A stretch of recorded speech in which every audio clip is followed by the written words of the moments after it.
Yang-Soo can you hear me? Yes, I can hear you. Yeah, this session the moderator is James Aaron Grandam. Please say hello to and introduce your case and team, please. Okay, James and ladies and gentlemen, welcome to the Severance Cardiovascular Hospital. Today we prepare 4 cases of CTO. Despite of the North Korea crisis, some Japanese operator couldn't come today. So today's operator is including myself, Yang-Soo, and in the room 3, BK Kim will do another CTO case, and Dr. Igarashi. I would like to thank you to Dr. Igarashi to come to Korea to do the TCTAP CTO operation.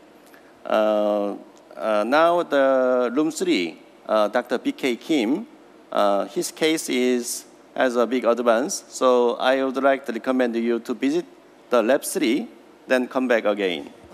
Okay? Okay. BK Kim, can you hear? Yeah, I can hear me. Yes, please introduce your case and team. Okay, welcome to Yonsei classroom. So let me introduce our perfect team. My assistant is the second operator is Jung-hee Lee from Yonsei University, and second operator and with our main assistant is Byung-kyu Kim. Actually, he is now in my fellow, but he will move to the Seoul Baek Hospital next week. Okay, so could you present our case, Jung-hee Lee? Our case is 44-year-old man, a relatively young patient. He visited our hospital because of exertional angina. Next. He had a medical history of hypertension and hyperlipidemia. With the clinical presentation of the stable angina, we performed coronary angiography. Non-invasive study shows the echocardiography revealed the moderate to severe hypokinesia at right coronary artery territory, and then treadmill test shows the positive result at stage 3. Next. Target lesion is distal RCA, and next. And we performed pre-angio heart CT. CT revealed the CTO length about 40 millimeter, and then there are no severe calcification. Next. This is coronary angiography. As you can see, this RCA was total occluded, and then some island was observed of the distal CTO proximal stone. And next. This is left coronary angiography. There are some collateral channel from the septal to distal RCA. Next. Next. Yeah, this is discussion point. Okay. Yeah. So the patient age is relatively younger. So and from the image and from our previous CAG, the CTO length or the difficulty of CTO is not so difficult. However, there's so many discussion point.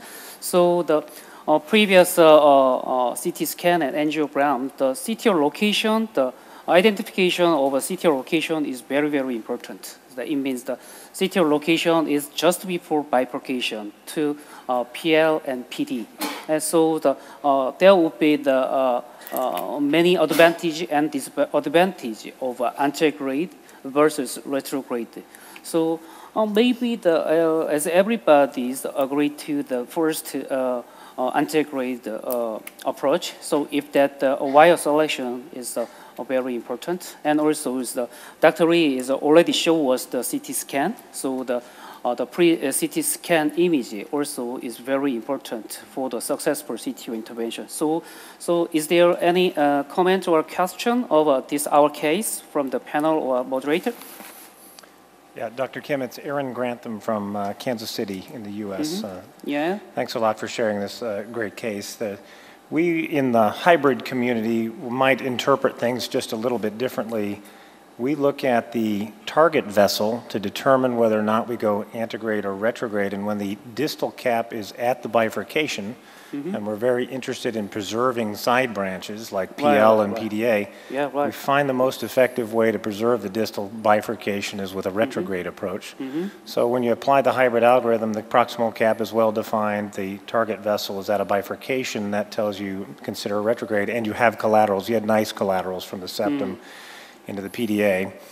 So it looked to me like a retrograde case first, followed by antegrade with a solution for the bifurcation. The last thing we look at is the occlusion length.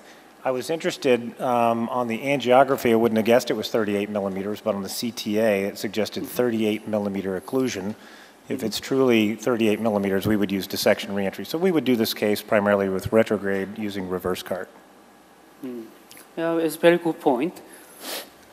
So from the angiogram, so could you angiogram again? Yeah, so angiogram is the real CTO length is less than 20 millimeters. Yeah, that's what I would have guessed. So you are right. Yeah, so the that length of a CT scan is 38, is including some diseased portion of proximal segment. Right.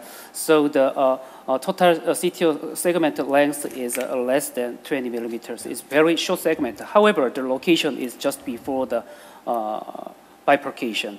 So the antegrade approach is easily successful. It means direct connected into the PL branch. It will be okay. However, since the wire location is a little bit subintimal space, we had a high chance of the loss of PD branch. So it means, as already you mentioned, is a retrograde approach to the PD to crossing the bifurcation. It means the two wire meet the crossing the retrogradely crossing the true lumen segment. It means the two bifurcation lesions would be safe.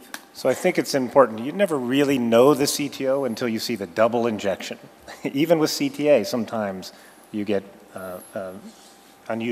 false information. So can we look at the double injection? Okay. So anyways, we prepare the femoral setting. So I'm gonna use the A branch is the implant guiding catheter. As a previous angiogram is the course of the RCA is very tortuous. So I wanna have a strong backup. So I use the A branch implant catheter for right guiding system. So and the left system, we use a 7-branch Hyperion XB guiding catheter. So could you show me the today's angiogram of the bilateral injection? Is the 7 French catheter in the radial, or is this both femoral? All femoral. Okay. Okay. Yeah. So this is the today's case of the bilateral injection. So as you can see, as I previously told you, so the some islanded region is mid to distal LAD, and from the left injection is maybe the CTO segment is end just before bifurcation. Yeah. Any other comments from the panel on a preferred approach? Now that you've seen the double injection, there's a little more information. It's a little easier to put together. Yeah, I would still go on the antegrade approach. Now looking at the picture, I think if you open up that proximal bit of the CTO, you may see much better picture of the distal segment of the CTO. Yeah. And obviously you got a very good guiding catheter. I wonder whether even a wire like an XT, if you the XT wire would be sufficient to cross into the CTO, and it looks like the PLV branch is very big.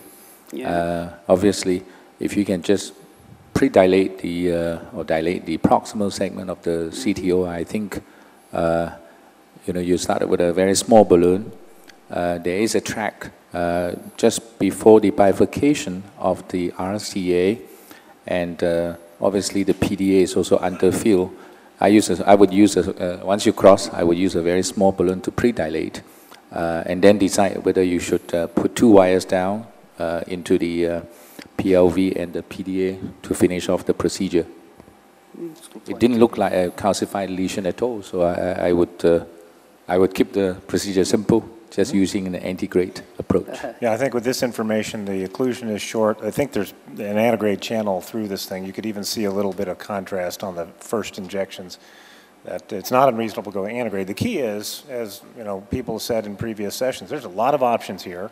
Let's get them lined up in a sequence that we're happy with, and then go for it and do quick decision making if things aren't working out.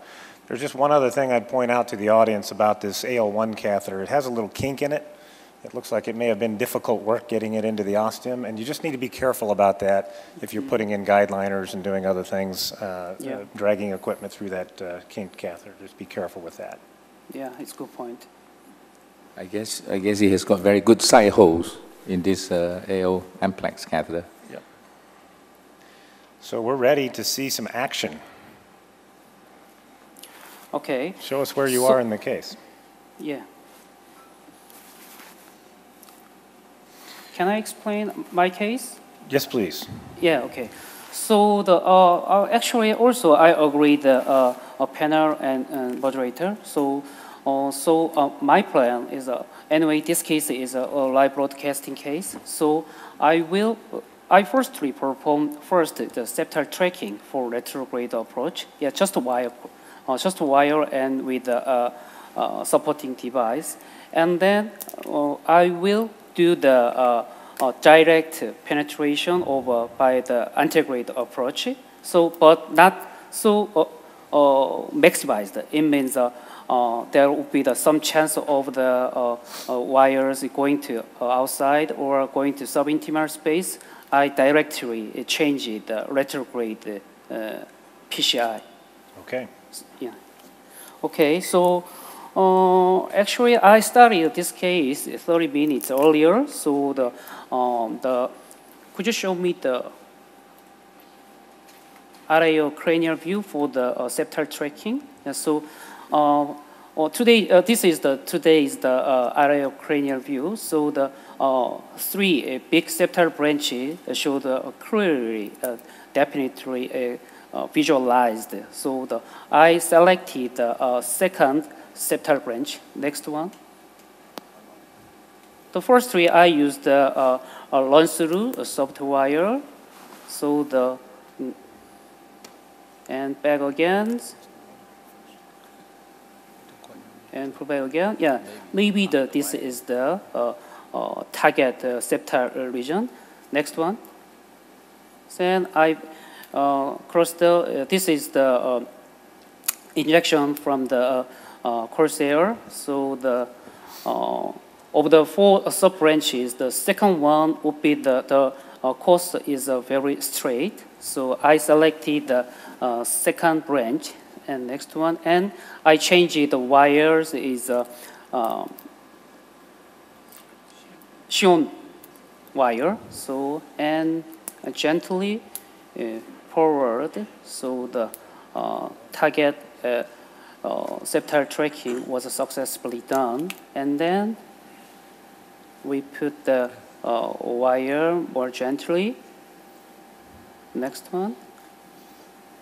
Yeah. So finally, is the maybe the guide wire position is the true man of just before PLPD branch. So next one. So and then we push the Corsair. So first times the some bended portions there will be some resistance to cross over the Corsair. So however, next one. Yeah. So after this point, as the Corsair move gently is the forward. Next one. Dr. Kim, this looks like you're in the proper location, but did you do a confirmatory angiogram to be sure you're in the place in the PDA? Yeah. So and then so we just the first three we injected dye contrast test, and next one. So we finally is the verification the location of the tip injection like this. Because one of the places you can come in is right at the crux of the bifurcation, and that's a very big problem when you have this type of anatomy. So you need to be sure you come into the PDA like you've done here. I usually do it with a non-selective left coronary injection when the wire's across, but this is, you're in something. So next one. Yeah, so anyways, we finished the preparing of the septal tracking by the retrograde approach, and then we started antegrade wiring with a short length supporting device. Next one. And then we're gonna start it with the wiring using the XTR. This is the current status of my procedure. Okay. So you've not attempted anything but the Sion retrograde, is that correct? Just the Sion retrograde, and you need a different wire retrograde? Oh, yeah. It's just a testing, and also the, Okay. I'm gonna first integrate the You're going to finish your antegrade preparation now?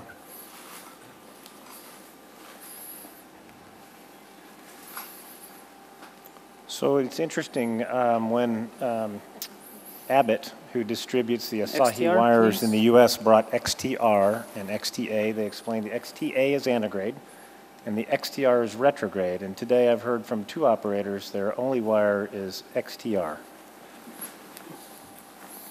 Is this the way most people are performing, are using the XTA and XTR? Or do they use antegrade, XTA, antegrade, XTR, retrograde? Nobody's using any wires. They're doing it with magic.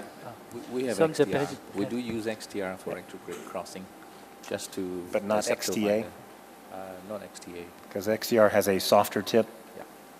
Some Japanese doctors say the XTR must be used in the visible microchannel. XTA must be used in just the unvisible. Invisible. Yeah, so stronger than the XTR. XTA is the 0.3 gram tip difference makes a yeah. big difference. Yeah, Huh? yeah. Okay.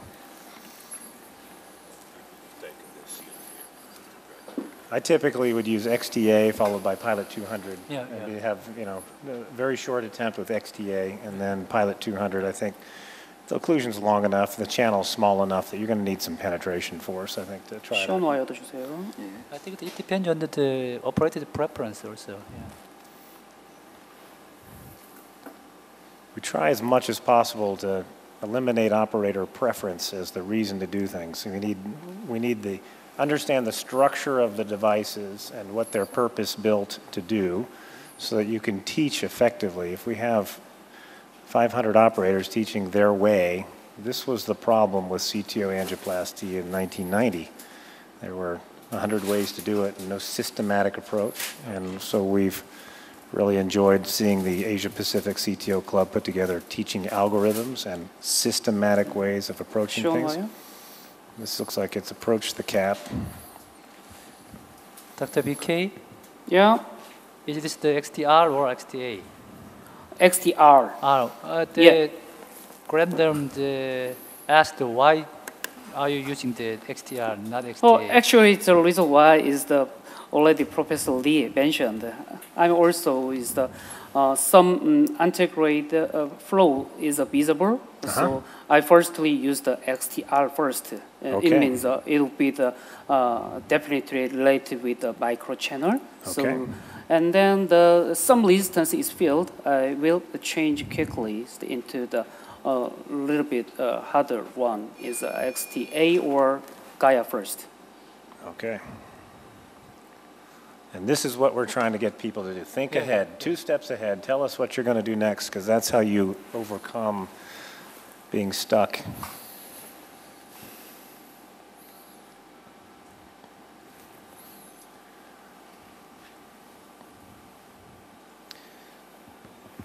The other thing to keep in mind is you don't just think ahead about the wire strategy and the wire escalation you're going to use. You think ahead about when you're going to switch back to retrograde. If we meet a very surprisingly resistant cap, we all think he's going to get across with this, but let's just say you're stuck. You can't penetrate that cap. You don't get into a microchannel. You're going to switch immediately to retrograde, and then you're going to go do the same wire escalation strategy, I would presume. XTR, XTA, Gaia first. I would do XTA, Pilot 200, and then Conquest Pro 12. You have to get a wire past the bifurcation.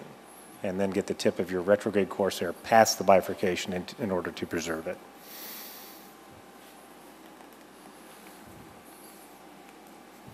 So what we don't want to do here is put all that work into setting up retrograde and then spend a bunch of time trying to wire this antegrade. We should have started antegrade if we were planned on wiring this antegrade. And since that's making some progress. I think a little bit resisted, but anyways, the wires is a little bit moved to the forward. So, yeah. So actually, after crossing the some island portion, so originally I will change it some steeper one. However, the resistance is not so severe, so I will negotiate with the same XTR guide wire. What do you think about this strategy of mine? I think wire escalation? Yeah, I think it's fine to continue wire escalating. If this goes, then we spent just a little bit of time and money coming in retrograde. As long as your wire is in the lumen and you have flow in both your PDA and PL branch, it's fine to finish this case antegrade as long as you haven't wasted too much time retrograde. But if there's any concern, any resistance, you're into the occlusion segment here and you're really set up to do reverse cart. If you meet any resistance or have any difficulty, you're 2 millimeters from the cap. But if you really want to preserve that branch, which I'm not sure is worth preserving, but if you really want to, I think you need to move the retrograde wire past the bifurcation. But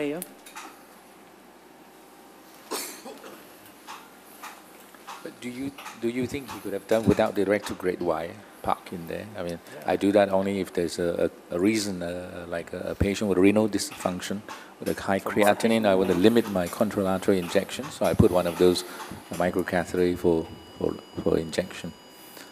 But now we're not using that for injection, but just for landmarking purpose.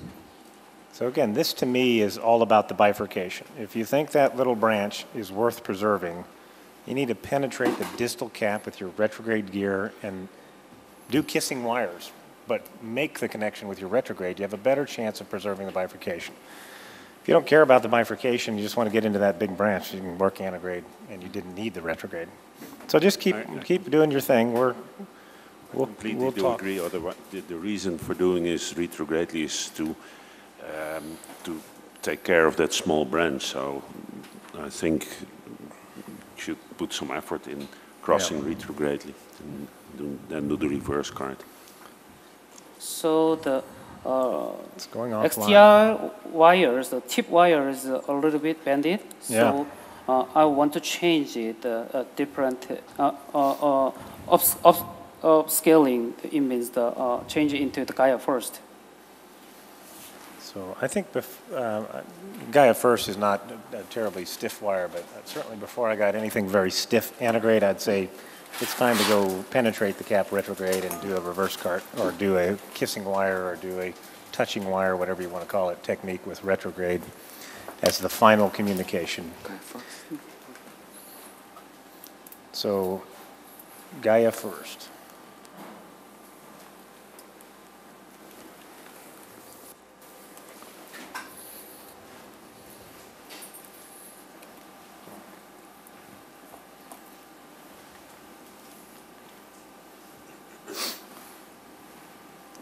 Just general notes, since we do have retrograde gear in place, that comes with some unique complications that we heard about from things like donor vessel thrombosis, and it's really important for your team around you to be engaged in managing the heparin and ACTs.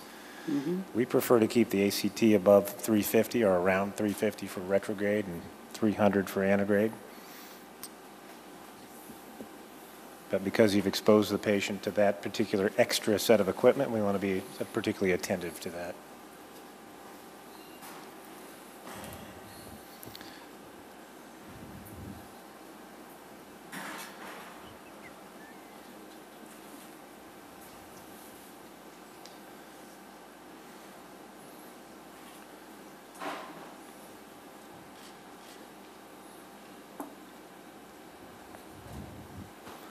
So how much time do you give a wire in your antegrade wire escalation scheme?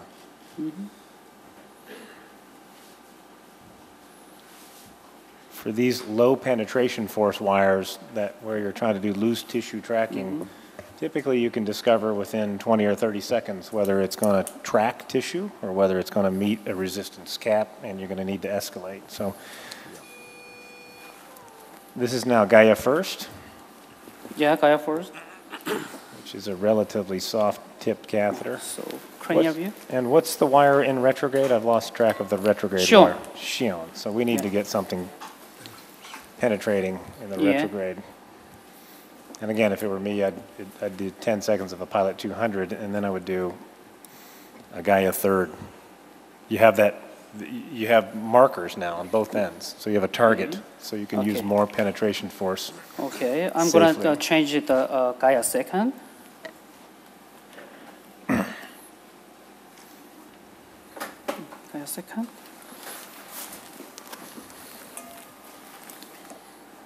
I would see if I could push the Sion forward a little bit. It's not quite at the bifurcation, and try to just precisely mark the cap. Okay. Actually, I would do that with a Gaia third, but use the Sion. Area, please. Oh no, that's okay.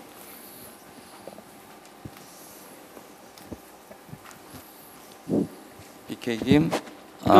This is Mu-Hyun Kim. Yeah, hi. Can you explain the escalation strategy in usual manner integrate? Yeah. So previously, as I already told you, it's some visible segment. I will first XTR, and also is if I can track the micro channel, so the XTR, XTA, the Gaia first is some series of the software system. And then, after that, this case also is a no calcified region. So if that my second upscaling guide wire is Gaia second. If not, it's some calcified region is expected, and then skip the Gaia second, Gaia third, or Conquest Pro is my favorite for the penetration. So let's get a survey from. Let's survey the audience. Let's do something unique.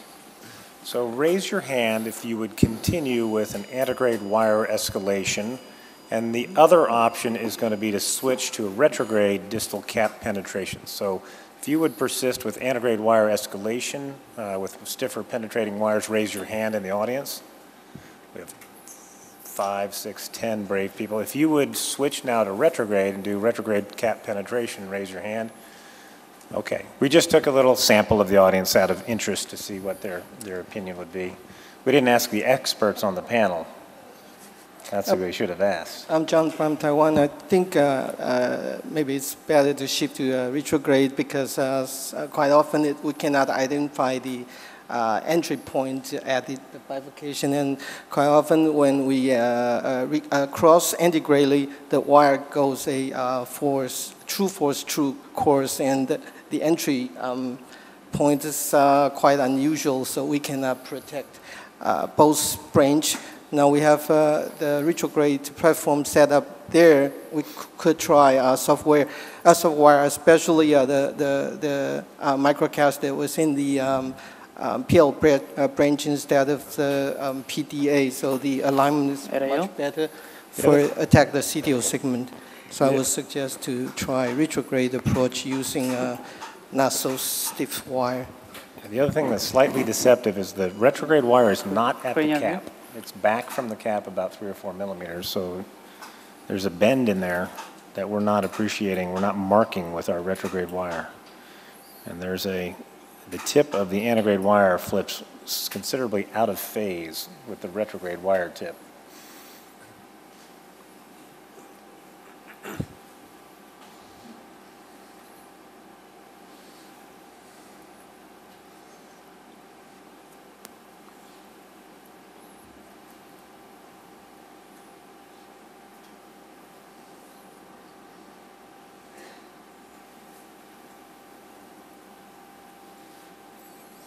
If you use the escalated wire into the retrograde approach, which wire will you use? If you're the approach? I would leave the antegrade wire back where it was before this little penetration. I'll go with a Gaia third, Just go right into penetration into the cap. You could try a Pilot 200 first, but it looked like it was fairly smooth, like there may not be a channel. So I would probably just go to a stiff penetrating wire. As long as the anatomy is marked carefully with 2 different wires, then you have a very short, straight distance to penetrate. You can use stiff penetrating wires to just penetrate the cap and then de-escalate and knuckle an XT wire or track the antegrade wire.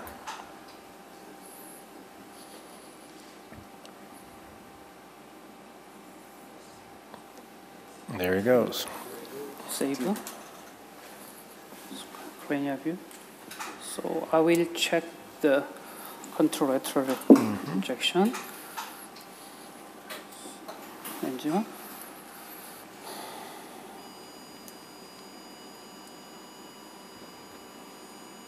Looks good. Maybe you can do tip injection using a retrograde microcaster. Okay, okay.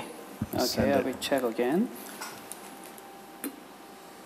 See, my retrograde wire.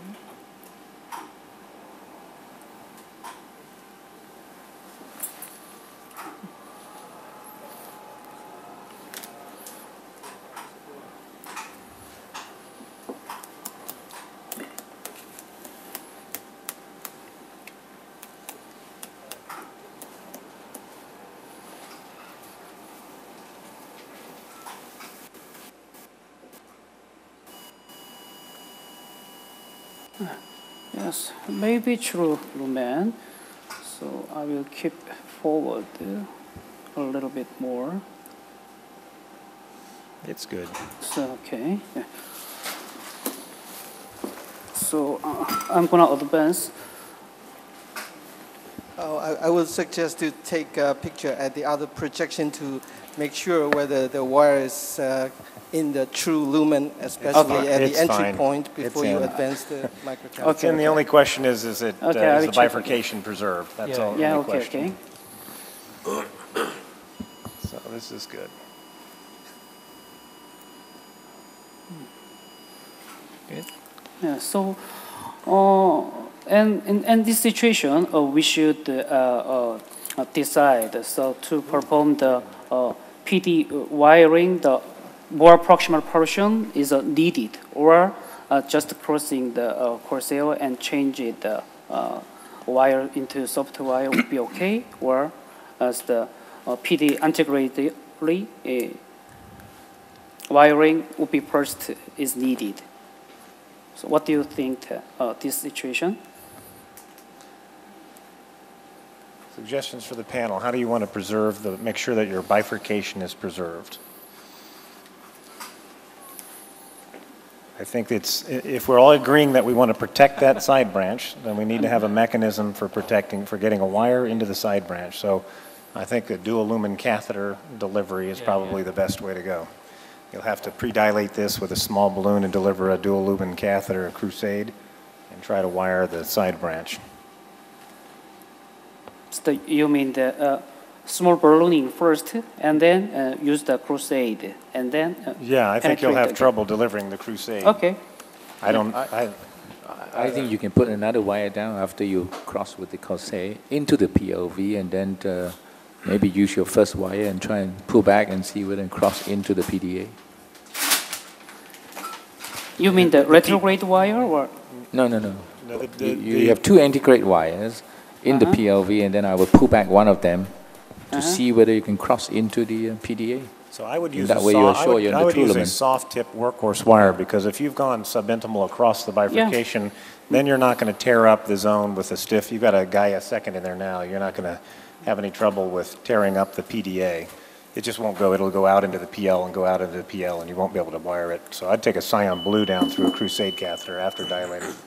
Yeah, so actually our original plan is anyways to use the Crusade catheter. So I changed it after ballooning, so change it Crusade, and with soft wire into the wiring to PD branch. So you're going to take your Corsair through and exchange your Gaia second for a workhorse wire first? For the PD branch for the wiring? For the PL branch, you're going to take the Corsair into the Yeah, PL yeah. and get the Gaia second out. Put a workhorse wire down. As you practice. BK Kim? Yeah. Another Yang-Soo Chang is ready to show his performance, so we quickly move to the another room, and we will come back. Okay. I think it's important for the audience to know once you get through a lesion, it's time to get the stiff wire out. 서브인트 그의 레이디야. 레이디 CTO 세그멘트. Yang-Soo Chang? Yes. Yes, we are ready. Okay. My second operator, Dr. Hong. Now he's just joined one of our staff, and Dr. Tui from Vietnam. She have worked around 1 year with us to do the CTO segment. Dr. Tui, will you present the case? Yes, Professor Chang. Good afternoon, Chairman, panelists, and ladies and gentlemen. So today I would like to present one case from Severance Hospital with main operator Professor Yang-Soo Chang. So a 74-year-old male patient who has hypertension and history of all myocardial infarction in 1991 with medical treatment. Until now, no KBG, no PCI was performed. At least 6 months. At the last 6 months, the patient complained about the chest band on exertion. And next. So on echocardiography, we can see the good contractility of the heart with the ejection fraction around 68%. Next, the CT angiography was done, and we show the characteristic of the lesion. This is the long and calcified lesion with the length around 55 millimeter. Next. So this is the previous coronary angiography was done on March. We can see the normal on the RCA with the collateral flow from the PDA and PLA to the septal branch of the LAD. Next. So this is the left coronary artery. So we can see the total occlusion at the middle LAD and also 70% stenosis of the ostium of the diagonal. And the distal part of the LAD was supplied from the diagonal also. Next. So our plan is we use the ephemeral approach with the SP 3.5 A flange from the right femoral artery engaged to the left coronary artery, and the LA1 7 flange engaged to the right coronary artery, and with the help of the IVUS. So our point is how to puncture the proximal cap using the IVUS within the stumpless case. And maybe we use the retrograde approach from the RCA to the LAD. And the last one is how to protect the distal bifurcation of CTO segment. Okay, thank you very much. Any comment or question about the case? If not, I show the angio that we take. Let's show it and the RCA angio first. Okay, this is the RCA angio. The RCA guiding is 7 French Hyperion. We just got this sheath today, early morning. So a little bit deep engaged, and then this Hyperion has no side hole, so it has a pressure drop when we do the angio. So we do the RV branch as a anchor balloon, then we can take out the Hyperion. And this is the, we think that we should go to the retrograde approach, because even though CT shows that a little bit longer, always the CT estimation is longer than true CTO segment length, but looks quite long for me. So I need a retrograde approach first. So this is the, today yesterday, I think, the Caravelle was approved from Korean FDA, so I can use the Caravelle now. This is the Caravelle. Next. Okay, I think this is the Suo 03. Very nice movement. Not always, but this case is quite good. So Dr. Jang? Yes? From the hybrid approach, there's a proximal cap that's ambiguous. It's at a side branch. Yes. There's a distal target that's also at a side branch, that big diagonal that you want to preserve and not lose. And those are both indications to go retrograde. So I completely agree with your approach that this is primary retrograde. When it comes to proximal cap penetration, if you can mark the proximal cap two ways. One with IVUS, which is a very effective way to do if you're familiar with the use of that device for antegrade cap puncture. But the other is just a wire retrograde until you're at the cap, or knuckle a wire up to the cap and then stab in antegrade using the knuckle. The knuckle is a much cheaper IVUS. Okay. So this is you're right. This is exactly how we would do the case. Yes. So show us what else. I show both example that you mentioned. Excellent, good teaching. Okay, and next. This is the now the Caravelle is almost at the bifurcation, and the wire tip is a little bit, I think, is in the CTO segment, but I'm not sure this is a contraction. Yeah, just like an accordion. So, yes. Next. So did you select Caravelle because it's new and you want to use it, or did you select it because it has some performance benefit over Corsair Pro? Oh, I think that, no, this is the first time that I use Caravelle, so I want to have an experience with the Caravelle. Yeah. Maybe if we do not have a Caravelle, I use the Corsair instead of that. But I use Caravelle, and there's almost no resistance to introduce the retrograde, just opposite CTO segment, surprisingly. Next. So here, next. I tried to make a tip injection, but suddenly I made a subintimal space with contrast agent. This is a Carlino technique. Which technique? Mauro Carlino intentionally injects into plaques. Oh, really? Yes. I didn't know that. Now he would tell you to take a scion wire through there and just wire it all the way through. And then when we make this kind of subintimal space, then wire easily goes into the subintimal, right? Yeah. That's why you use a soft tip wire, not a jacketed wire. Right. Spring coil wire. But I would, so what is your next step? So I worried about making more subintimal space. So I switch to the antegrade penetration. You know, before Corsair and Caravelle, we used to do this, but do it with balloons. It was called the cart technique. We made retrograde dissections intentionally and then connected with an antegrade wire. So there's no harm here. You're unless that's in the septum. Yeah, I totally agree with you. Yeah, and the cause that I tried to integrate the approach is that to protect the diagonal. Diagonal also has a disease. So that's why I moved to the integrated approach. Next.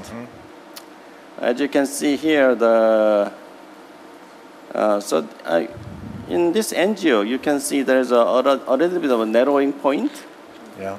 First time I thought that might be the opening of the CTO segment. Proximal to your IVUS catheter? But actually, as you can see, the proximal portion of the IVUS is across that point. So that point, I didn't think that that's the point of the proximal CTO segment. Dr. Jung-Sung Kim is an IVUS commentator today. Okay. Dr. Kim, will you explain the IVUS finding? Yeah, let me check the IVUS from the distal part of the diagonal branch. Yeah, this is a pullback from the diagonal branch.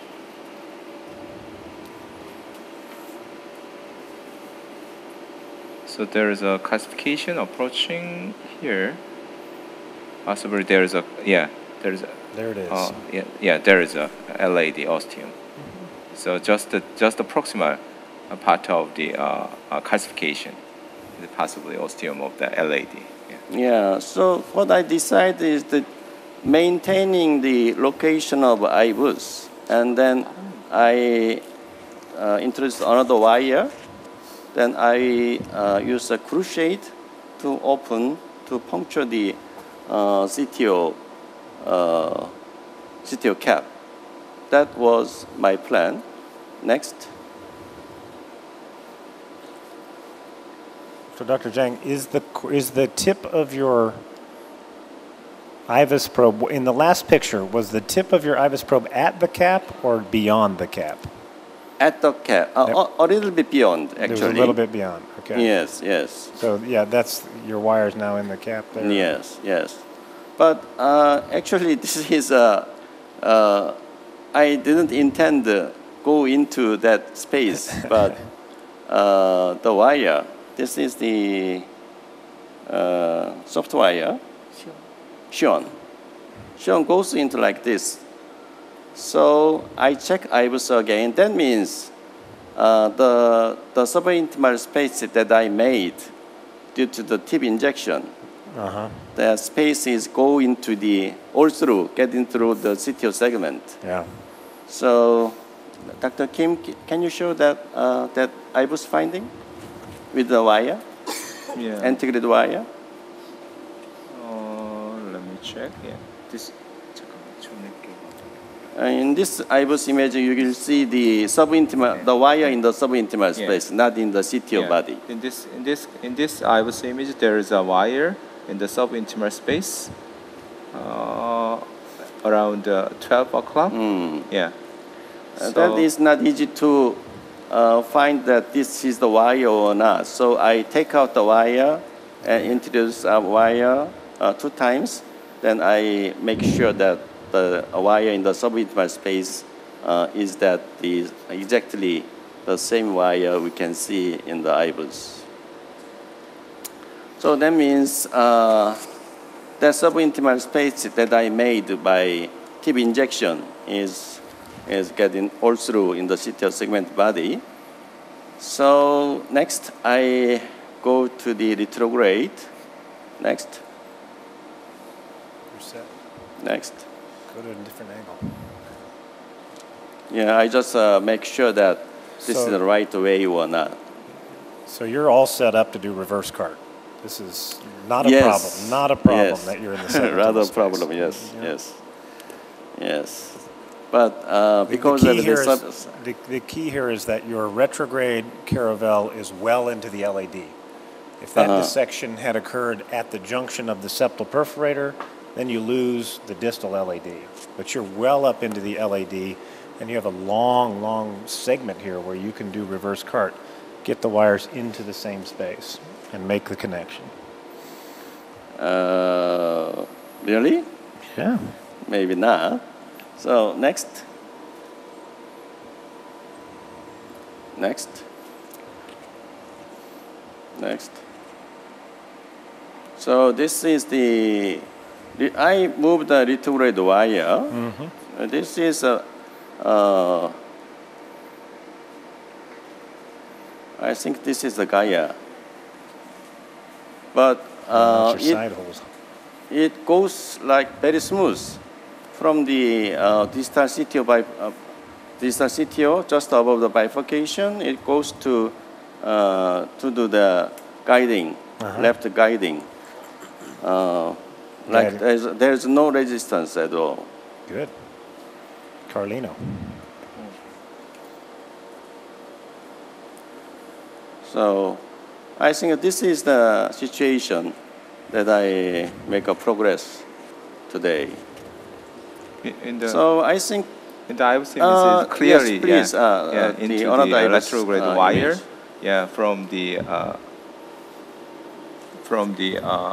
distal LAD to the proximal LAD. around 11 o'clock. Can you see the IVUS image? There's a 2-wire, yeah.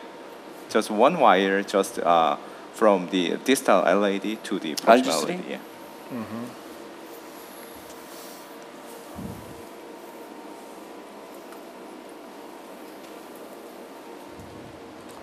So now the cannabel is going to the left guiding.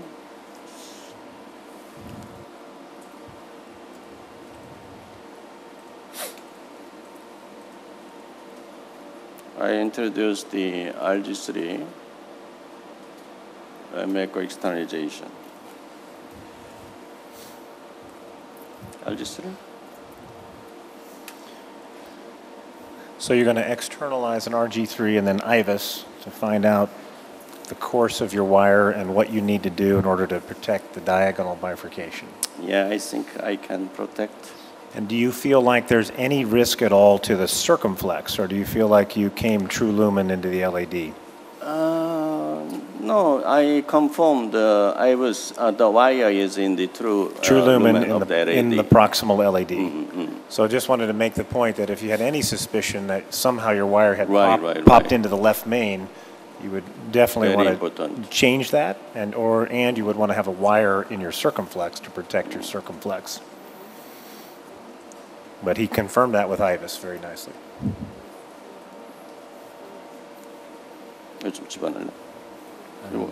Why? Dr. Jan has made this procedure look extremely easy, even though it's supposed to be a complex procedure. I'm just interested to find out from the audience and the moderators especially, in light of the recent data from the ISR, CTO and the Precision CTO, where we talk about optimal medical therapy as well for CTO patients. And then this patient, for 6 months having angina and not on optimal therapy, would you have tried this patient on optimal medical therapy first before putting him through this complex procedure? Well, so there are 2 issues. Number one, there is a randomized controlled trial called the ischemia trial that's based upon the academic equipoise that large ischemic burdens might or might not be dangerous. So in an asymptomatic person who's young with a large ischemic burden, we have a very long conversation in the office about the unproven benefits, the randomized trial that's ongoing that they would qualify for, proving that there's equipoise, about the increased risks associated with CTO PCI, and then you would put all of this into the framework of the patient's value system to help them come up with a decision. If this patient had a small ischemic burden but class 3 symptoms on no medical therapy, I would add at least 2 drug medical therapy and revisit the issue with them to see if they were still symptomatic and use the appropriateness use criterion. And if they remained an appropriate patient for revascularization, would use CTO PCI not as the first-line therapy, but as the bailout strategy for a patient who's medically refractory. We did the open CTO registry, and the mean Seattle Angina Questionnaire angina frequency scores at baseline were 70. In Decision CTO, they were 82 to 85. And in fact, the patients randomized to PCI had slightly lower health status scores at baseline than the patients randomized to medical therapy. So the delta improvement in health status was more, even though the mean health status scores were not different, because there was a bigger change because they started from a lower baseline in the PCI group. So look, we use the appropriate use criterion. When patients are appropriate or may be appropriate, we do the procedure. When they're not appropriate, we don't do the procedure. And I'll show some more data tomorrow from Open CTO that can help you conceptualize how to make these decisions. But the bottom line for me on Decision CTO is those patients do not reflect the kind of patients we're treating at least in 12 U.S. centers for CTO PCI. They're more symptomatic, they have larger ischemic burdens, and they were on much more medical therapy. They were on, 90% of them were on 2 drugs, 2 anti-ischemic drug therapy. Maximum therapy. Yeah. I mean, I don't think that's maximum. Maximum is maxed out on 4 drugs. But that's what the AUC, the appropriateness use criterion, have determined as a good trial of medical therapy, 2 drugs. Do you put them through a technetium ophthalmic scan to Asymptomatic patients, yes.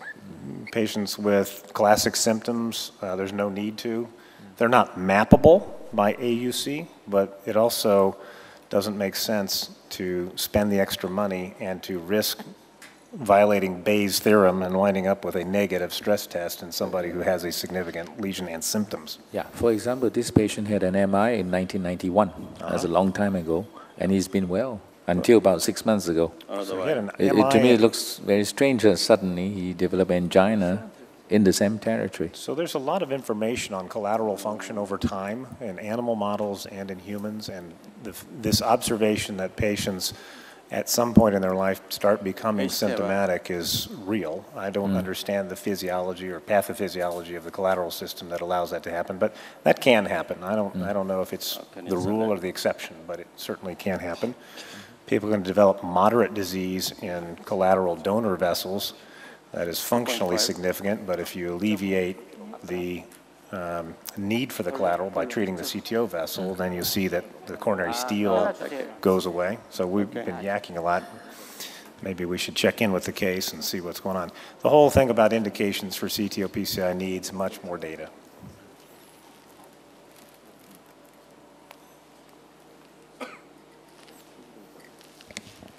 So you inserted the workhorse wire to the distal lead, am I right? Yes.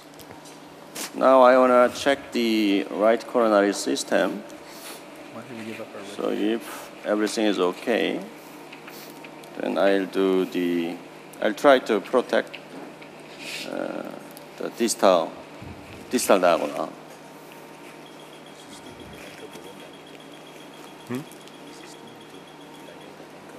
Yeah, I don't think so. I think that's so you can keep it out of the coronary ostium. So to me, this was a modified cart technique using the retrograde dissection, performing the retrograde dissection with a tip injection instead of a retrograde balloon. Right. He ultimately converted back by passing the wire retrograde, but... Okay. So, deplete. And then I take out the, let's say, anchor balloon. I check the RB branch.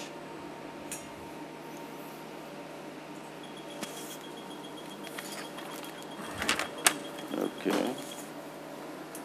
And I'll take out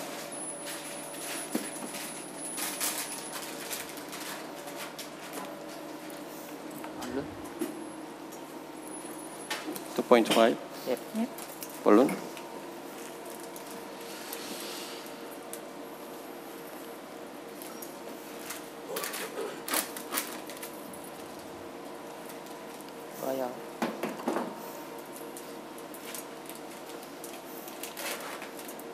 I think to protect the distal diagonal.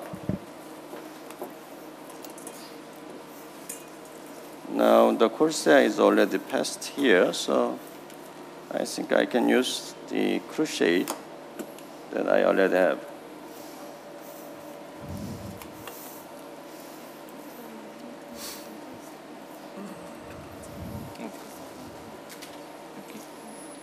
Balloon, balloon. 10.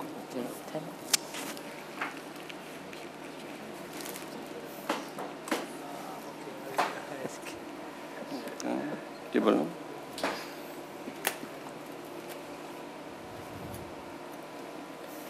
Crochet.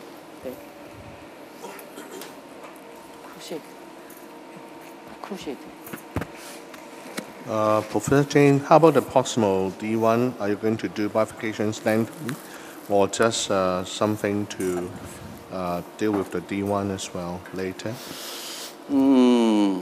Because the wire is passed through the subintimal space, there is a chance to jail the diagonal. Yes. Yeah. So I am worried about that strategy. That kind of phenomenon. Retrograde, however, you may be able to get away with the one stent strategy, but I'm sorry, second diagonal you may get away with the one stent strategy, but first diagonal is a two stent strategy up front because of the dissection flap across the origin. Yang Sujang. Yes. Another room is ready to show his Okay. situation. Please, go ahead. BK. Yeah. Yeah. Are you struggling now? Oh, yeah. So, actually, the PD lumen was not so large, and also could you show me the original image of the? Yeah. So I first raised the after dilation and using the and now is a crusade catheter. However, it's not easy to integrate re-entering of the PD branch. So this is the our system. So I already ballooning of the just proximal of the mid and distal RCA. So BK, this is do you have a? I'm a little lost. What do you have in there now? Do you have a Crusade and you're trying to wire the PDA? Pardon? Are you trying to wire the PDA now? Or? Yeah, wiring to PDA. Yeah, and what are you using there? What's that catheter I see? So the guide wire is shown black. Shown black. Yeah. Testing.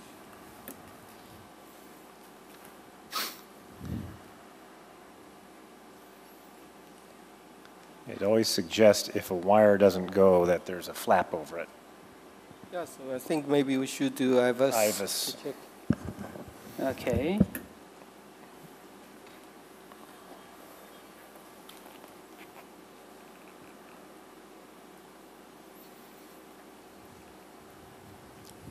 So I will check the IVUS first.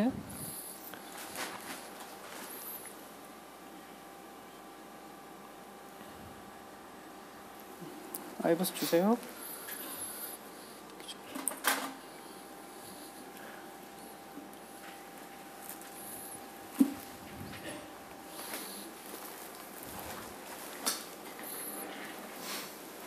So if IVUS shows that there's a flap over the PDA,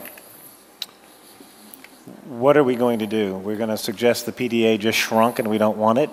Or are we going to take another collateral into the PDA and do a double retrograde technique? I've tried for times. If the flap is not very long, we should try a reverse wire. It may go in, and then we can dilate and open the flap. Sometimes you can preserve the PD. Through what approach? Reverse wire. To do reverse wire, the hairpin. The hairpin turn, the hairpin wire.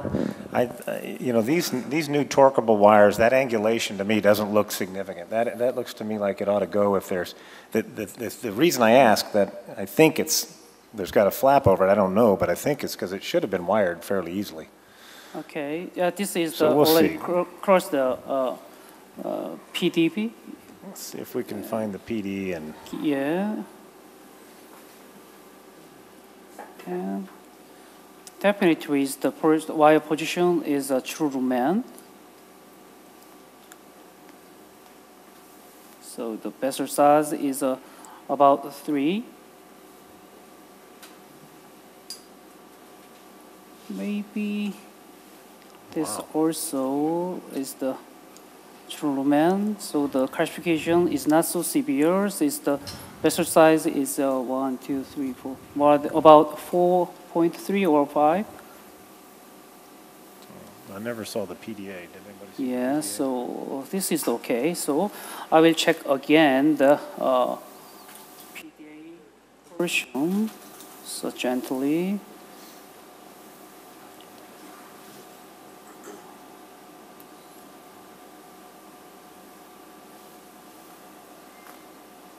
Yes.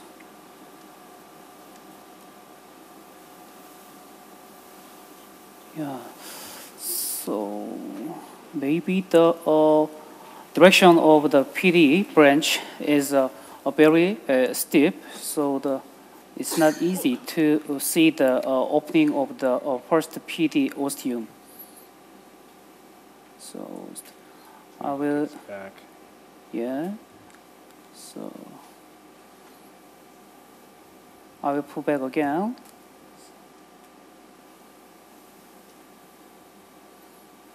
So can you see?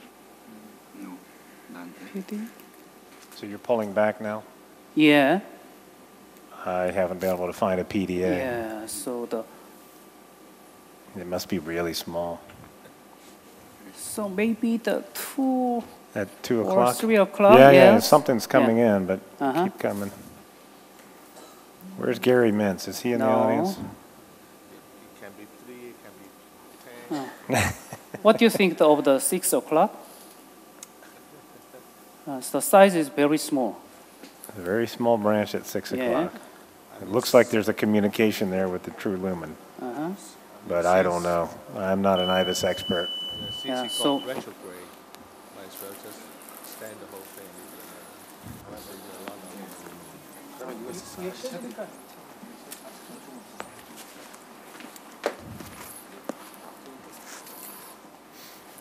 So let me try using the wires. It's a retrograde wire to the first PD. Try again. So if failed, so I will do the dilation of the until up to the PL branch. Shown wire. So you know the other thing, how much ballooning have you done on that retrograde wire, on the PL wire? Have you ballooned in this segment at all? 2.0. 2.5 balloon? Yeah, 2.5. Yeah. Okay. And there's no antegrade flow into the PDA. Yeah. And there's definitely a flap across the PDA. And you're either going to rescue it retrograde because you care about side branches, or you're not going to criticize the bridge point device anymore. Either one. It's still got the retrograde flow, so I'm Happy to leave it and stent across it. It's got separate collateral. You could argue it's separately collateralized. It's not the dominant vessel. It's a small vessel. So Maurice Bookbinder says stent up to it. I think that's reasonable because the vessel was open. The bifurcation was open. It's hard to nail it if you miss it. I'd miss it long. Oh, you got a retrograde wire in it. Yeah. So. Oh, I missed that point. Very easily. Yeah. Okay. So it's just your hairpin idea is looking better. Oh yes, quite similar. So the reason why I did not try the reverse wire technique is the lumen is so small. So small, you can't get it to. Yeah. Right. So the success or fail. So maybe it's not easy. So however, the retrograde wiring to different PD is very simple. I think quite similar logic of the hairpin technique. So you could retrograde balloon to make it bigger. Okay. Okay, balloon. I got 0.5 balloon. 0.5. But you can hardly do anything to protect PD using the retrograde wire. So you just know the location, and you can do nothing. Say what? I mean, using the retrograde wire, you still cannot protect the PD branch. You cannot. I don't think it's possible. You have no way to make that connection antegrade if you even leave it a marker wire in there isn't going to help you in any way because it's an angulation problem. Well, the corset itself actually, if you can get it in, open up the flap anyway. Yeah, you can do that. Yeah.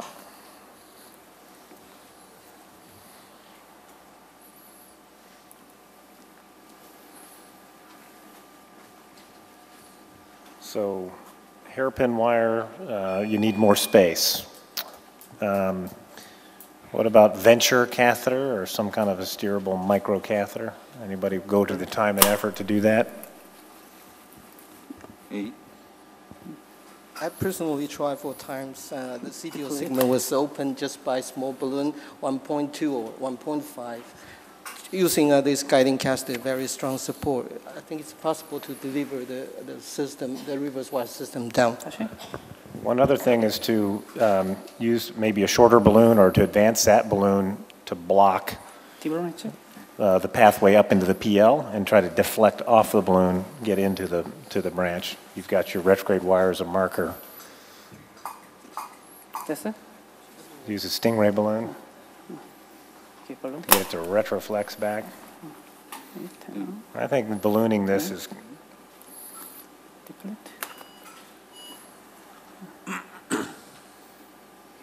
Balloon, 14, 16. 16. Ballooning this and hairpin reverse wire technique is a good plan. So I'm going to check the integrated injection. Okay. Ready? Okay. And it's fine. Stent right to it. Stent right to it and be done. So in this so very small PD branch. Yeah. So. Who cares? Can I to protect this PD branch or just crossing the? Just cross it. It'll be fine. Who cares? It's tiny. It's tiny. It just shrunk. It just got really small. So and also is that another discussion point is what kind of stent for this patient. So as everybody knows, the patient age was very young. So my original plan is to put a bioabsorbable stent. So what do you think of moderators, chairman, and panels? Anybody have strong feelings one way or the other? 아까 3.0 넘었지? I would put a DE. I would put it. And I don't care how old he is. I'd put a DES in.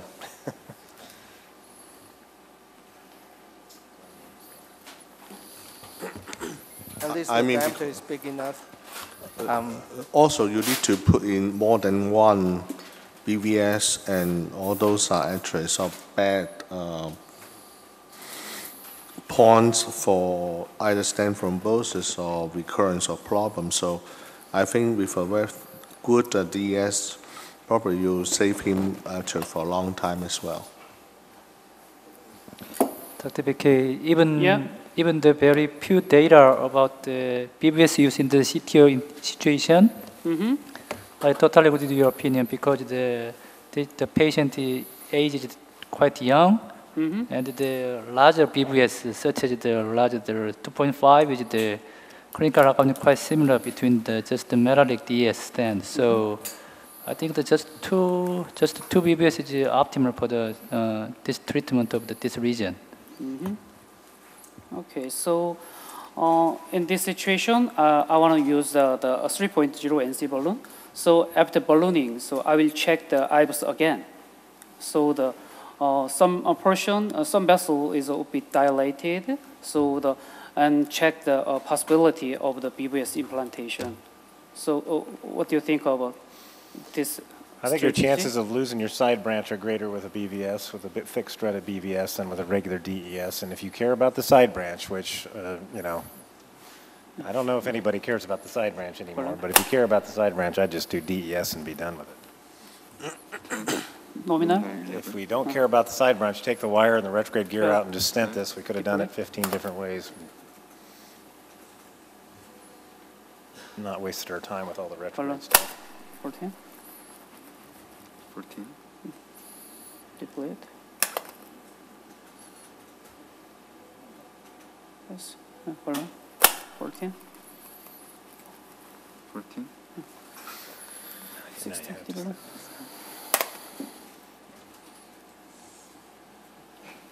Hold on. 16. 18. 18. Deploy.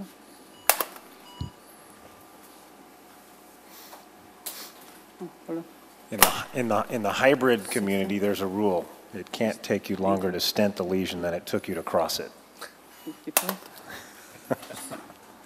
The thinking of BVS, you have to prepare the lesion. The preparation takes a long time.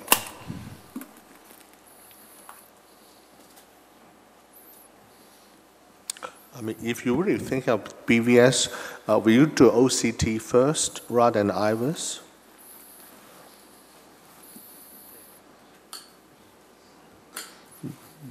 That would give you that would give you a better sort of sizing of the artery. So actually, it's the just for the complex reason is a diffuse reason. I prefer the OCT better.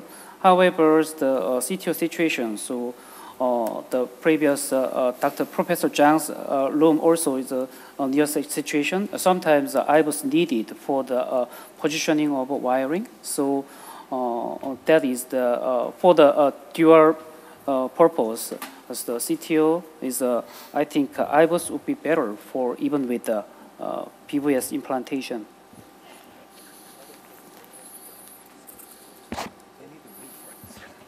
Okay, let's move. BK, yeah, we must move to another room and quickly come back to you. Okay, thank you. Yang Su-chang? Yes. Yes. So I showed that this image, I think. So after that, we externalize the RG3. Then we put routine wire to the LAD. And the issue is that now we have a two bifurcation, distal segment of a CTO and proximal segment of a CTO. So how can we protect? That's a question, but I'll try my best. Next. So in this angio, previous one. In this angio, the distal diagonal, the angle is quite tangential to LAD. So maybe this one we may not need the protection if after we put the stent as well. So, but I need to protect the second diagonal, distal diagonal as well with the wire. Next. So this is the, I'm taking the RCA angio to take out all the caravelle and anchor balloon as well. Next. Next, the septal channel is okay. Next. Now the RB branch is also okay.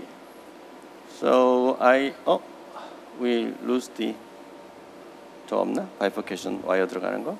So now I put the next is okay. I put another wire to the second distal CTO diagonal. Did you use Crusade or just wire? I used the Crusade as well. Oh, yes. And which wire? This is the Xion, I think. Next. So this is the angio after we do the balloon with a 2.5. Next. This is the spider view. As we wonder that the proximal diagonal is pinched. Yeah. So that's our big caution. How can we protect? The next.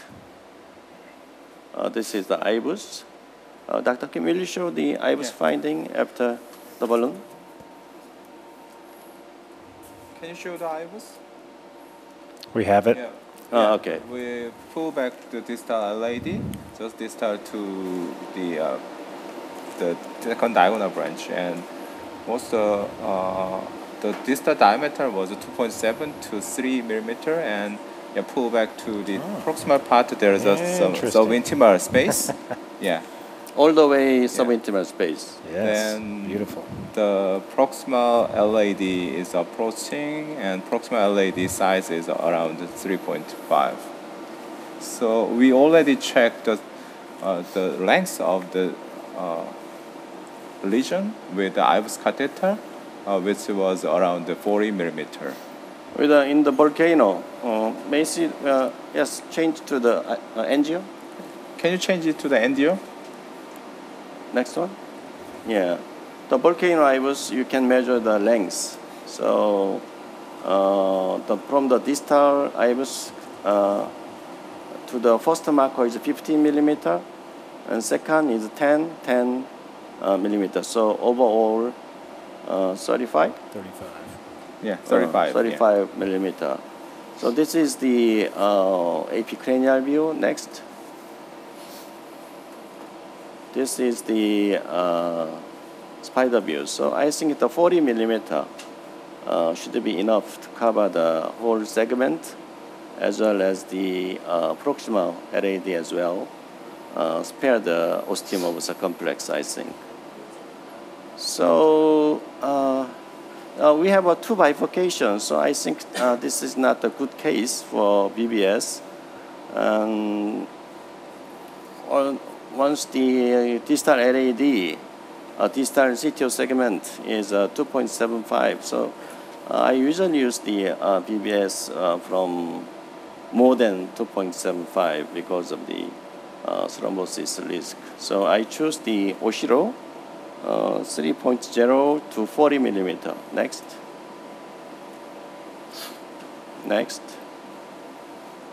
Okay, this is the location of the stent. Next. Okay, we inflate 9 atmosphere. So I need to protect. I need to decide to protect diagonals as well. Next. So this is a epicranial. I think the second diagonal looks okay. I do not think we need to protect. And the diameter of the distal stent looks also okay. So I need to concentrate the proximal diagonal branch. Next. Okay. This is the current situation now. So I introduce the crochet again, and then recross the wire, another wire to the first diagonal. And maybe we need a kissing balloon. I hope no another stent.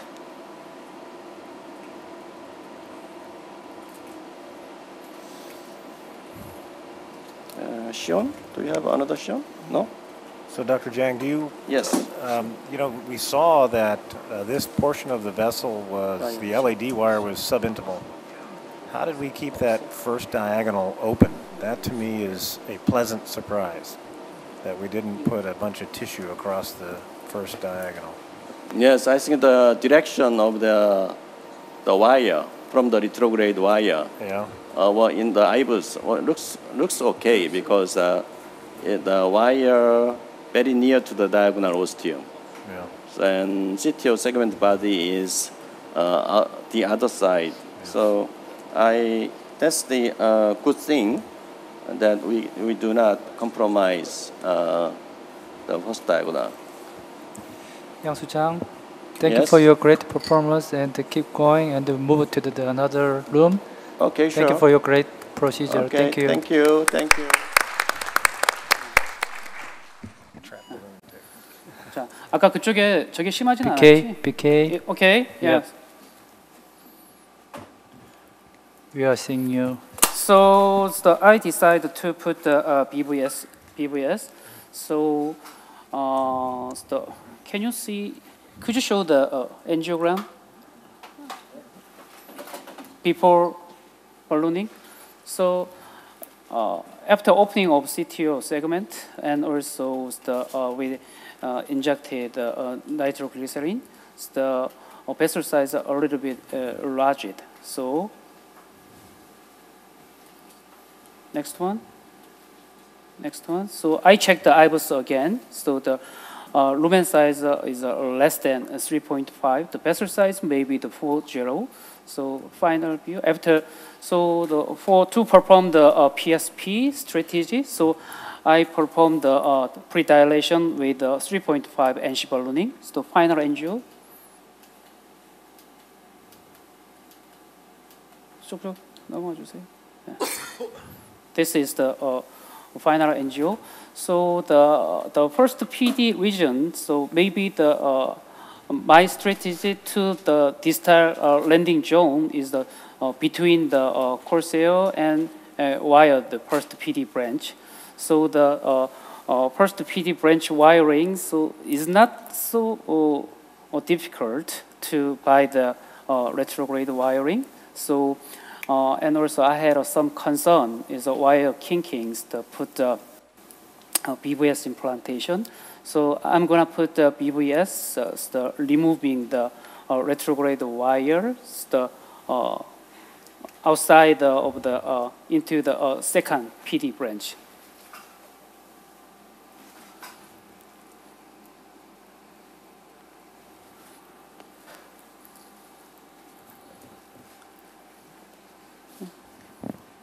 BBS 주세요. And BBS size is 3.5 would be okay.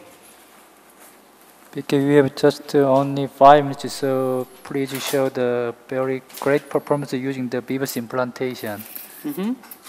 Go ahead, please. Okay. 이거 빼는 거 얘기해야 돼. Okay, so.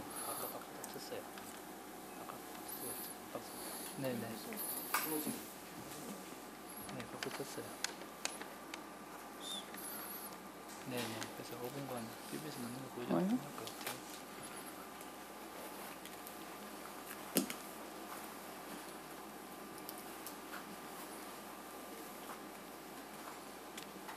Very tortuous. Okay.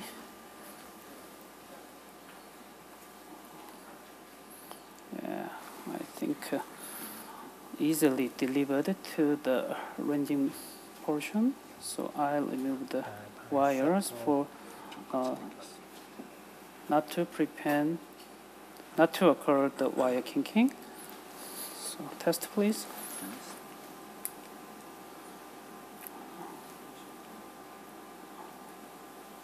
엔지오. 환자분 숨 너무 깊게 들어가시지 마세요. 엔지오.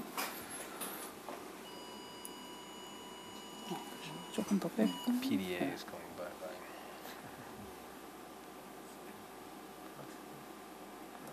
Test please.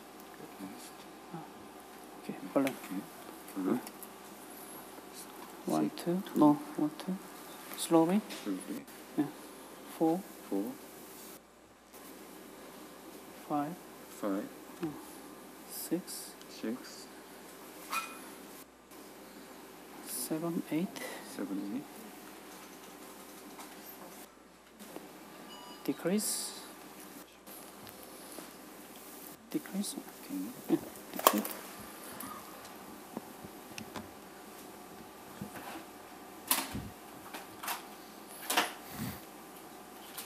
A little bit removed and going up the pressures more. Balloon. 10.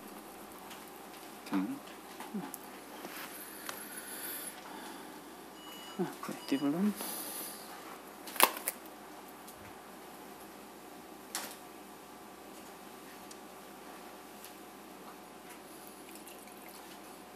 Balloon. Deep balloon. Okay, angio.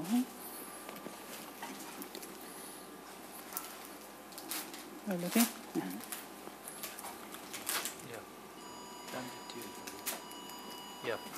Yeah, so amazing. Oh, yeah. So luckily, it's the Beautiful. first PD and second PD, so all it's okay. Everything's so fine. I put the one more BVS is the proximal lesion. So the previous IVUS image is the I think just before the some aneuritic portion is the proximal landing zone. 20. Yeah, one more. Okay, BK, nice job. Yeah. Thank you.